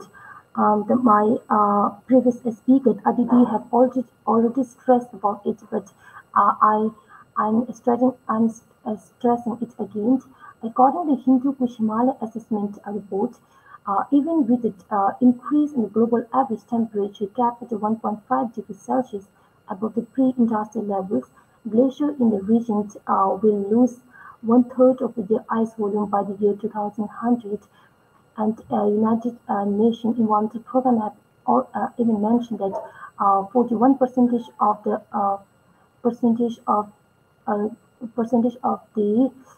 BC increase on the Tibetan Plateau have already seen, and 2/3 of the 70 million deaths due to air pollution in Asia, specifically in the surrounding mountain Asia.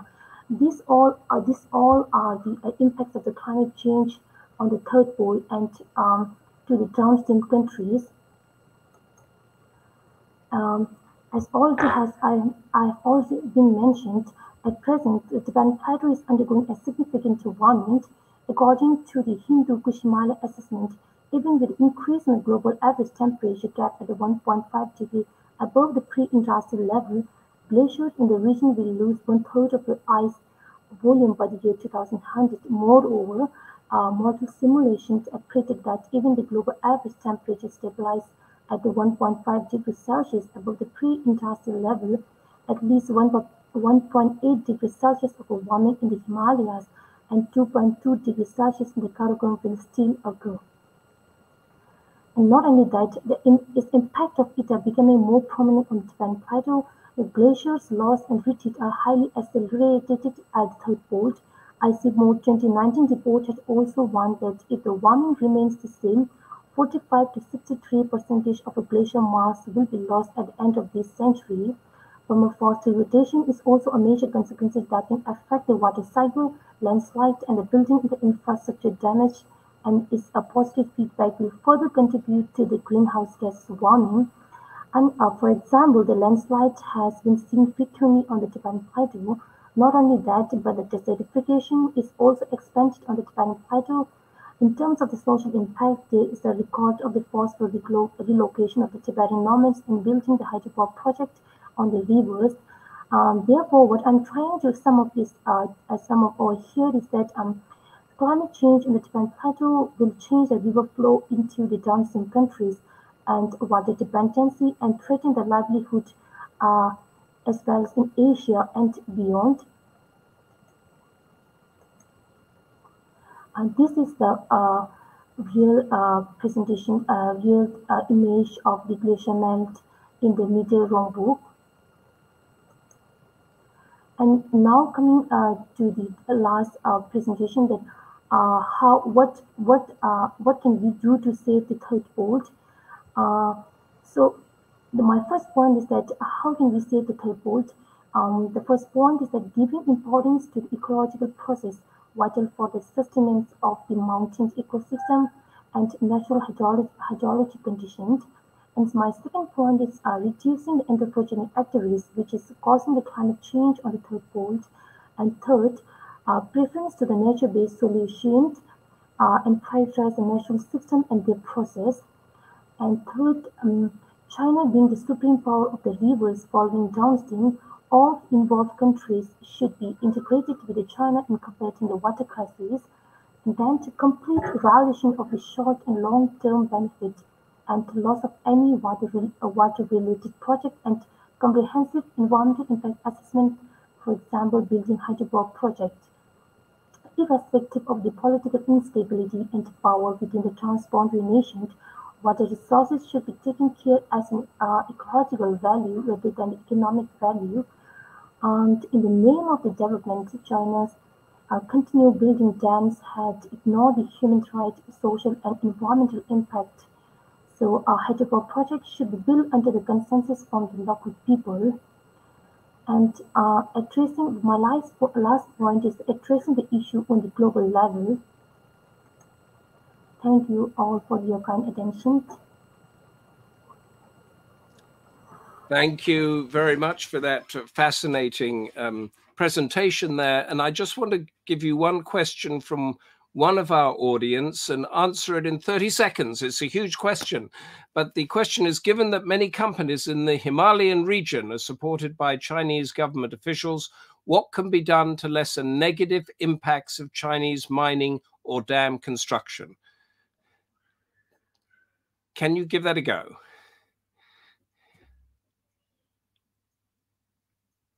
I think you're muted. That is true. The Chinese government is continue building the dams on the Tibetan rivers, right? And the Chinese government is practicing similarly unregulated mining. So that is the quite give a negative impact to the water, causes the water pollution. So what we can do is that the Tibetan Plateau and the surrounding mountain ranges, the other countries who share the water can pressurize China to have to make a policy or to make to communicate and to negotiate with all the related countries to build a treaty or to build a framework, a policy with a certain consensus, with a certain norms, and that if we can follow that, I think the Chinese government built, they have to respect the what or if all the countries can pressurize to China, then they can do alternate solutions. Otherwise, China's being the supreme power position, they are always affecting the downstream nations. Okay, thank you very much for that. And stay with us because we are now going to our final panelist, Charles Iceland, Global Director of Water at the Water Resources Institute. And as part of his project, I don't know whether he's going to talk about this at all, he and his team have developed a machine learning, that's artificial intelligence conflict prediction tool that leverages information on environmental, political, and economic and various other conditions. But Charles is going to offer us a broad perspective on water security and global water risk, with some reference to the situation in the Himalayas and what it is leading to. So Charles Iceland, the floor is yours. Thank you, Humphrey.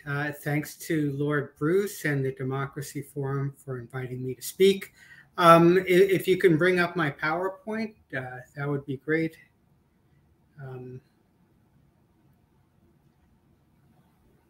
Do you have the PowerPoint up? Because I'm not seeing it.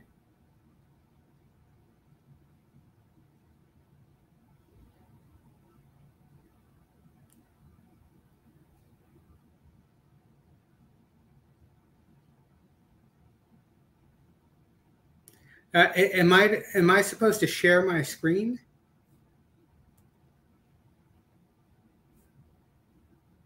Okay, let's see if I can share.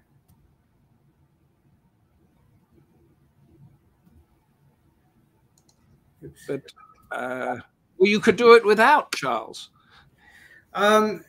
Sure. Why don't I just speak to the slides I was going to present? And basically, I just wanted to talk about a number of the different types of water risks that we are facing as a global community.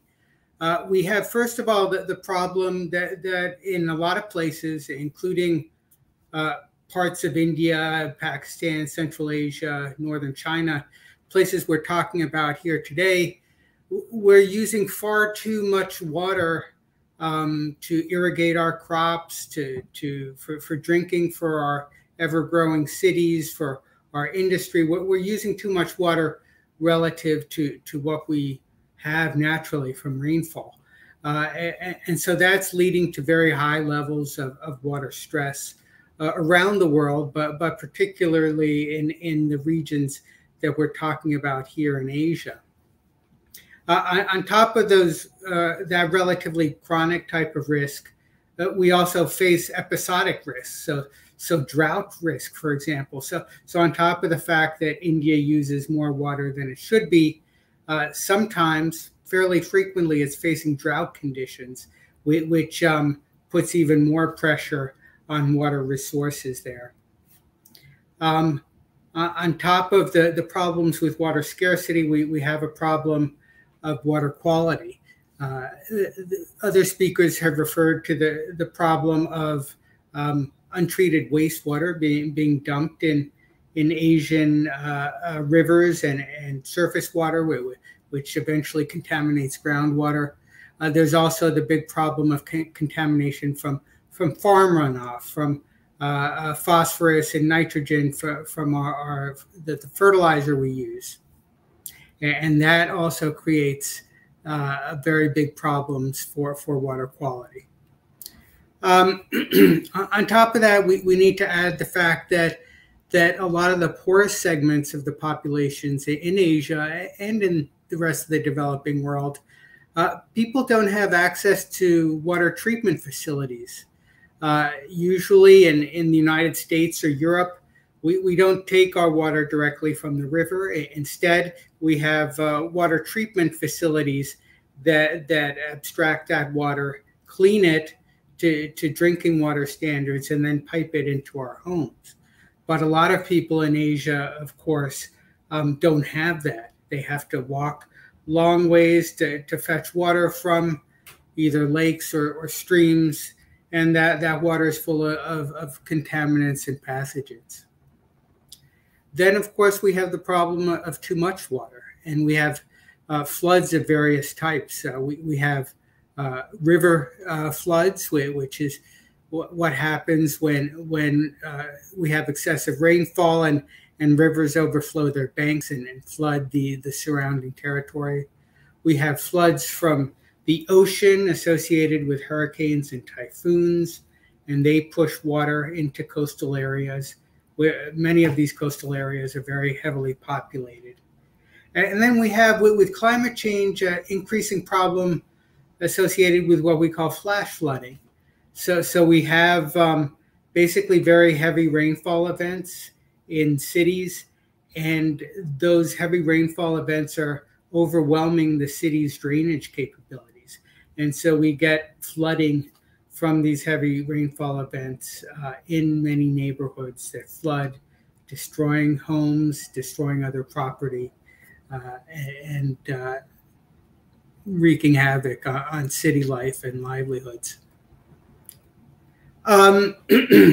We know with our flood risk modeling that two things are going to lead to very much increasing flood risks in the future. The first is due to socioeconomic change. So with growing populations, we are having more and more people building homes and other infrastructure in harm's way. We are also seeing bigger storms associated with climate change, and that's leading to bigger flood events. And so we've calculated at the World Resources Institute that annual urban damages in India will increase about 15-fold in the period between 2010 and 2030 due to socioeconomic change and due to climate change. And so what are some of the impacts of these various water stresses? Well, first of all, as has been pointed out by earlier speakers, India, for example, is pumping way too much water out of the ground, especially in the northwestern part of the country where that's their breadbasket.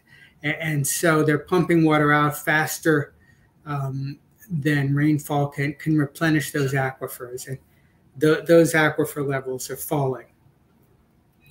We also have, throughout the world, increasing pressure on cities from ever worsening droughts. In 2015, the São Paulo region of Brazil, which has about 40 million people, almost ran out of water. And there was talk that maybe the military would need to be brought in to maintain order. Fortunately, the worst was averted, and rains came and provided relief before the city ran out of water. The same thing happened in Cape Town, South Africa in 2018. They almost ran out of water, and they even set a day that they called Day Zero, when they thought they would have to shut off the taps to city residents. Fortunately, that catastrophe was averted. Chennai, India, which is India's 6th largest city, wasn't so lucky. They actually ran out of water in June of 2019 and had to depend on water tanker trucks and railway cars to bring water in to just provide those bare necessities to the city inhabitants, the drinking water they needed, water for cooking and basic sanitation and hygiene, and that's all. And I think that situation lasted for a few months until the monsoon rains came to alleviate the problem. We have problems with very fast-growing populations in sub-Saharan Africa, and that's causing a lot of pressure on water resources that are either in fixed amount or they're declining, and so you have situations where pastoralists and farmers are coming into violent conflict with one another over these ever more scarce water and land resources. We're seeing these conflicts in places like Darfur. We're seeing it on the other side of Africa, in Mali. And then we have geopolitical problems, problems between nations over water sharing. Ethiopia has just finished building Africa's largest dam, which is called the Ethiopian Grand Renaissance Dam. And this dam is across the Blue Nile. And 85% of the water that makes its way along the Nile to Egypt originates in the Ethiopian highlands. And so the construction of this dam, and it's currently being filled, it is of great political consternation in Egypt. And this isn't the only place that's happening.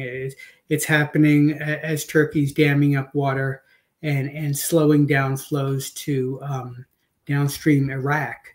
It's happening, well, of course, there's the Indus Treaty that's been mentioned, but there's a lot of geopolitical tension between India and Pakistan over the sharing of those waters, or between India and China over potential damming high up in the Himalayan region. And then we're seeing the impacts of flooding. In 2019, Cyclone Idai submerged huge areas of Mozambique, creating an inland ocean over large swaths of Mozambique. Millions of people lost all their possessions, their livelihoods, their farms were flooded, their herds were decimated. And similar things happened in Bangladesh in 2020 when monsoon rains inundated a third of that country. And we had similar flooding associated with hurricanes Eta and Iota in Central America. And large populations of farmers had to evacuate those areas. Some were forced to migrate to nearby cities. Some decided to try to immigrate illegally to the United States in search of livelihoods. And last but not least, I want to talk about the contribution of these ever worsening droughts and floods on our food security globally. We're in the midst of an unprecedented global food price spike. This hasn't been seen, I don't know, even going back to the early 60s, these level of prices. And of course, that's a recipe for unrest and food insecurity. And even in places like Afghanistan and the Horn of Africa, large-scale famine. And so, well, with that, I want to turn it back to Humphrey. And sorry for not being able to share my slides, but thank you. Oh, there are my slides. Belatedly. I think you're on mute, though, Humphrey. Yes, thank you so much, Charles. Now, your slides did appear, but you were doing so well without them and being so clear that I thought, let's just leave it, and we could go through it because all sorts of technical things might have cropped up. Could I give you? I've got a question to follow up, but I want to give you a question for our audience here, which encapsulates a little bit of what you said. What measure? This is from Amit Rama. What measures might be taken within international law to deal with the politicization of water? Well, you know, there are treaties, international treaties that govern the use of water across country boundaries. And you know, we discussed the Indus River Treaty, which is very important in maintaining, you know, trying to keep a lid on some of these simmering problems. But there are lots of places around the world where you don't have such treaties. You don't have a good treaty on the Nile. You don't have a meaningful treaty to govern the Tigris-Euphrates. So the first thing that nations have to do is to really come together and devise rules for divvying up the water in these basins. Yes, that's and just you actually do have an artificial intelligence software program that predicate. Just tell us a touch about that. Sure. Well, we have a project that's part of this Water, Peace, and Security Consortium that we're a part of, along with 5 European organizations. And what we've developed is we've taken, we've experimented with 200 global data sets. Some of them have to do with water and climate change, some with food security and energy availability. but some are also more traditional conflict prediction indicators, such as wealth and the nature of the political systems that are in place, and governance. And so we take all those variables, some of them are in near real time, and try to predict places where we're likely to see conflict over the coming 12 months. Goodness. And this AI prediction model works well in certain circumstances, not as well in other circumstances. We've had fun so far developing it, and we're trying to make it better. But yeah, it's our first foray into trying to use AI to forecast some of these wicked problems. And can people access it through the website, or Absolutely. is it? Absolutely. If you Google water, peace, and security, that should steer you to our website, and you'll click on the part of the website that says global tool, and you'll be able to see it. Right. And it's free for anybody to use. Yes, I was taken by what you said about we're all using too much water. I mean, I think that's and because some years ago I did a report from the Aral Sea, which was drained off into nothing because they used the water for cotton, to grow cotton. So, yes. You know, that there is that thing. But we are out of time for our panel, and you still have time to ask a question if any, excuse me, if anybody's got a question to ask. But for the moment, we're going over to Lord Charles Bruce, the president of the Democracy Forum, to assess where this Democracy Forum debate has taken us and what new ground we have broached. Thank you, Humphrey. Well, I've just actually Googled the Water, Peace and Security Partnership, which Charlie Iceland mentioned, and I think that's possibly the place to start, right at the very end of the webinar, because it's ultimately the politicization of water, which is the recurring theme, I think, throughout most of our presentations. And it's fascinating that there is a predictive tool. Just very briefly summarizing Charles Iceland's presentation, what the main concern really is the combination of a chronic risk and an episodic risk of water supply, and the fact that there's such a serious problem with water quality as well as water supply. And it's the socioeconomic consequences of that, which many of the speakers have addressed this afternoon, where there's a question of too much water, with flooding and the overwhelming of city drainage systems, the consequential urban damage, which Charles Iceland told us in India will increase 15-fold by the end of the century, is a very serious problem. And I think it's an impact which, although emanating obviously in the Himalayan plateau, is affecting communities downstream. He mentioned, in fact, 3 cities which have been seriously affected in the last 7 years, including Cape Town and Chennai, both of whom narrowly averted a serious problem of water shortage. This theme was obviously highlighted in the very beginning of our session this afternoon by the pre-recorded introduction which Barry Gardner gave us. And Barry's predominant theme really is that it's a complex series of natural problems which will clash with geopolitical issues. And that really is the theme which many of the speakers return to. Barry reminded us that there are 54,000 glaciers feeding the key river systems of South Asia, and over 1.9 billion people are dependent on this water supply. He often referred to the Hindu Kush and Himalayan assessment, which was quite an important document which other speakers also referred to, which estimates how rivers will swell and will diminish alarmingly by mid-century, a problem obviously which is being exacerbated by climate change. Barry focused very much on China's responsibility in much of this conundrum, mostly of course because China controls Tibet, and the fact that China needs to develop a more consensual approach to facing these issues with other countries in the region, That's an issue which many speakers return to throughout the webinar. Barry introduced some quite interesting ideas on hydrodiplomacy and mentioned the deep wells of mistrust which continue to strain relations. And these deep wells of mistrust certainly were returned to by other speakers.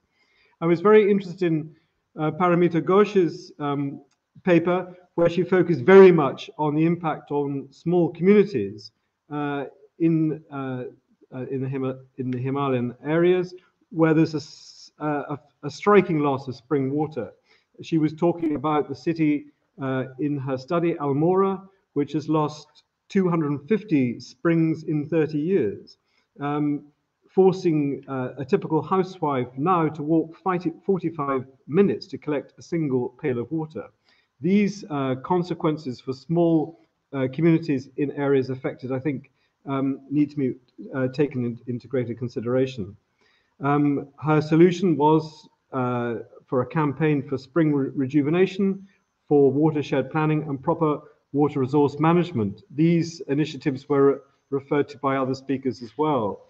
Dipak Gyawali introduced an idea of 6 different water types, which made an absolutely fascinating study, from white water, green water, brown water, blue water, grey and black water.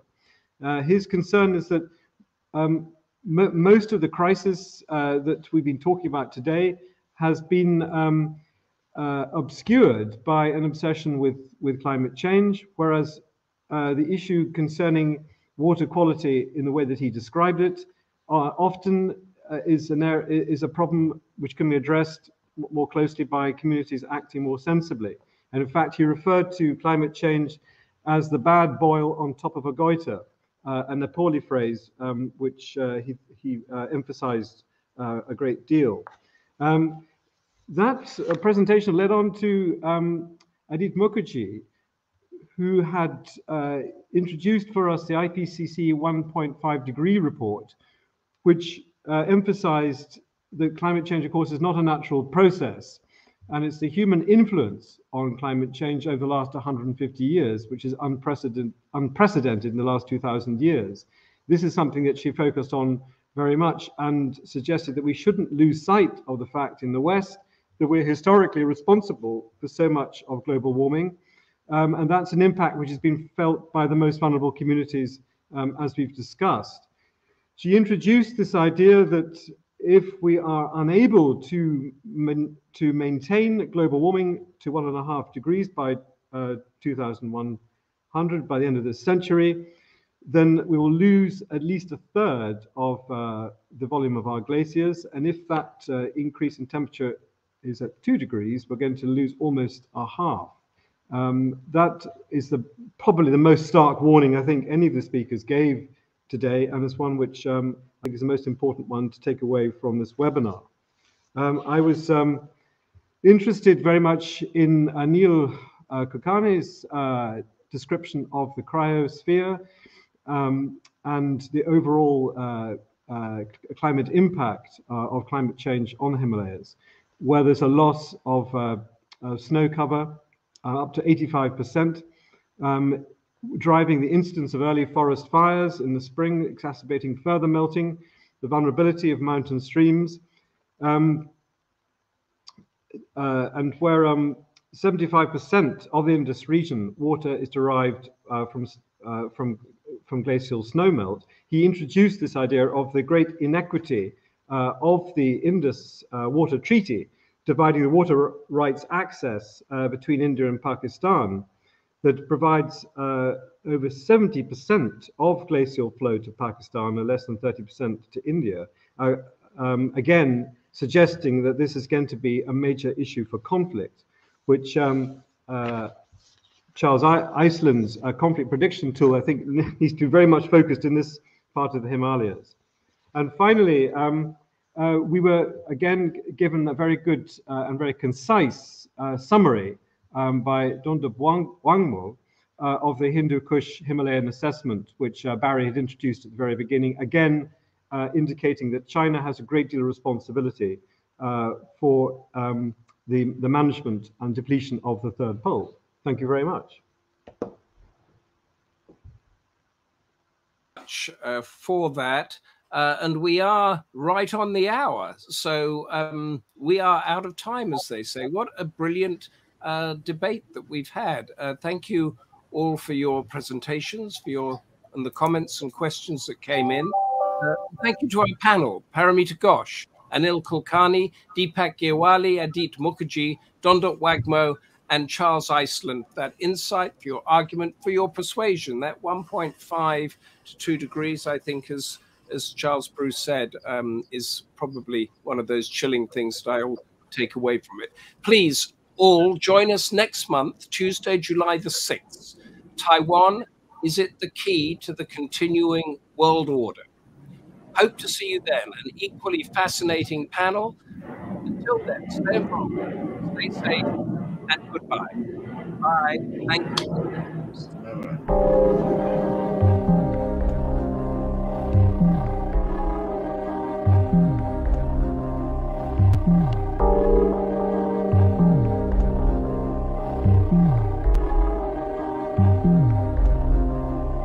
Bye.